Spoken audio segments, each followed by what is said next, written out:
Bonjour à tous mes fidèles sujets, aujourd'hui je vais donc vous présenter l'édition culte limitée et numérotée Blu-ray du film Halloween. Un film de 2007 réalisé par Rob Zombie avec dans les rôles principaux Malcolm McDowell, Scout Taylor Compton, Tyler Mane, Cherry Moon Zombie et Brad Dourif.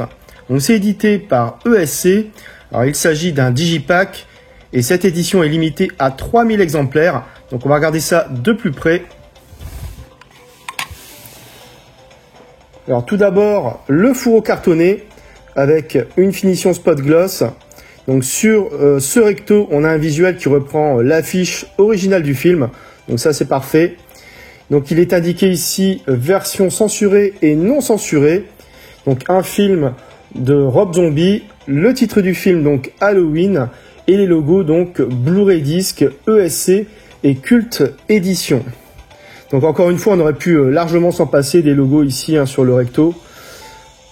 Après, on peut remarquer ici donc le très joli spot gloss, à la fois sur le titre, donc sur un film de Rob Zombie, et également ici sur Cult Édition et version censurée et non censurée. Donc ça c'est assez chouette quand même. Au verso, on retrouve l'habituel descriptif technique de l'édition et son contenu imprimé avec du spot gloss aussi. Donc regardez ici sur les phrases, donc remonter aux sources du mal, le meilleur slasher que l'on ait vu depuis longtemps.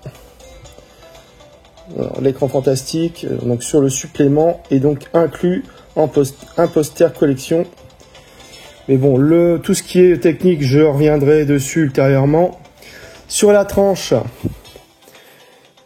donc on retrouve le titre du film, toujours en spot gloss.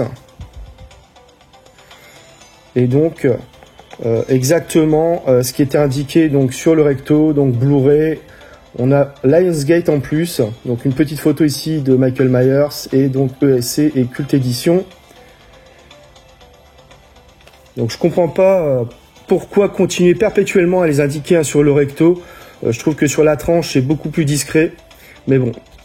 Sur le dessus, on a également donc le titre ici en spot gloss toujours. Et donc en dessous, on a la numérotation. Donc moi j'ai l'édition 2326, donc sur 3000. Alors donc à l'intérieur, on a un petit poster et le digipack. Alors moi j'ai déjà retiré le poster du fourreau, donc je vais vous le montrer tout de suite. Donc le voici. Donc il est recto verso. Donc ici on a un premier visuel.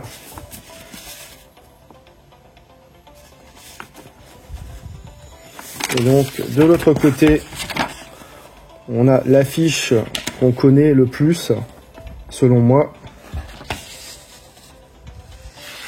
Donc, voilà pour le poster. Et donc, on va passer au digipack. Donc, le voici. Alors, donc, le recto, la tranche et le verso.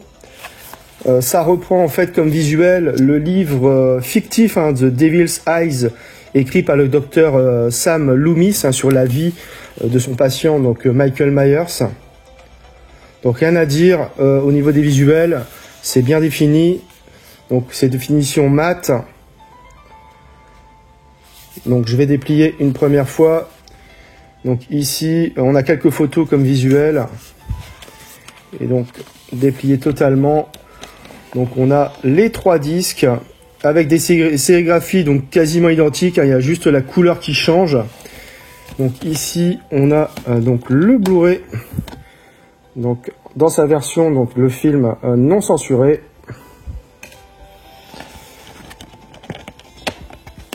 Ici le film dans sa version censurée. Et donc ici le Blu-ray de bonus avec le making of.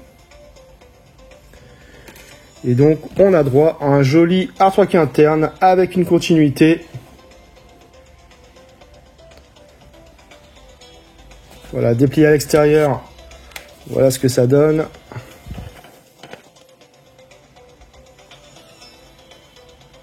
Donc un digipack plutôt sympathique, voilà, qui fait largement le taf. Que dire de cette petite édition culte limitée et numérotée digipack Blu-ray? Eh bien que globalement elle est correcte, mais toujours avec les mêmes défauts récurrents à mes yeux. Ça me gonfle particulièrement, hein. ESC ne fait pas beaucoup d'efforts selon moi. On aurait pu aussi espérer un Blu-ray 4K. Quant au prix, 35 €, ça reste convenable. Il y a quand même 3 disques, donc bon. J'ai revu le film et côté image, c'est vraiment satisfaisant. Il a été tourné en 35 mm et a bénéficié d'un master 2K issu des négatifs originaux. Le niveau de détail et de définition est globalement très bon, que ce soit les visages des personnages ou encore les paysages de la petite ville d'Haddonfield. Il y a une belle netteté de l'image. Seuls certains plans nocturnes subissent une baisse de définition. Le grain reste fin et stable. L'étalonnage des couleurs est assez fade délibérément et convient parfaitement à l'ambiance sordide du film. Les noirs sont profonds et la compression solide. Bref, c'est un Blu-ray de très bonne facture que nous propose ESC.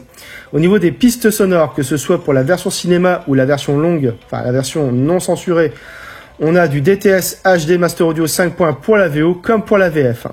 Côté bonus, on a la blinde, donc avec entre autres un commentaire audio avec le réalisateur et scénariste Rob Zombie. Rob Zombie, portrait d'un réalisateur métalleux par Aurélien Zimmerman via Shadows Film, la bande-annonce du film, des scènes coupées du film, un bêtisier, une fin alternative ou encore un making-of de 4h20 sur le film. De quoi parle le film? En 1975, dans la petite ville d'Haddonfield, Michael Myers, 10 ans, grandit comme il peut entre Deborah, sa mère stripteaseuse, Ronnie, son beau-père, un homme violent, sa grande sœur Judith, 16 ans, et Laurie, sa petite sœur. Le 31 octobre, soir d'Halloween, il extermine sa famille à coups de couteau. Enfermé dans une prison psychiatrique, il s'en évade 17 ans plus tard. Michael revient alors à Haddonfield, le visage masqué. Il sème les cadavres sur sa route. Le Dr Loomis, qui l'a suivi jusque-là, part à sa recherche. J'ai découvert le film au cinéma, un remake quasiment meilleur que l'original. Rob Zombie réussit ce bel exploit en modernisant le grand classique de John Carpenter. La première partie qui nous révèle la jeunesse de Myers porte bien la griffe du réalisateur de The Devil's Rejects. Personnage malsain, ambiance crade, violence omniprésente, caméra nerveuse et un langage particulièrement grossier, bien sympathique. On peut en revanche trouver dommage que la seconde partie ressemble trop au film de Carpenter. Rob Zombie aurait très bien pu respecter le film original tout en appliquant son propre style. Malgré tout, ce Halloween version Rob Zombie reste un excellent slasher, bien gore comme on les aime, et il est de très loin le meilleur remake de ces films des années 70-80 qui ont vu le genre se populariser. Voilà, c'est tout pour cette vidéo, j'espère que vous l'aurez apprécié. Abonnez-vous, likez, partagez, on se retrouve très bientôt pour une nouvelle vidéo.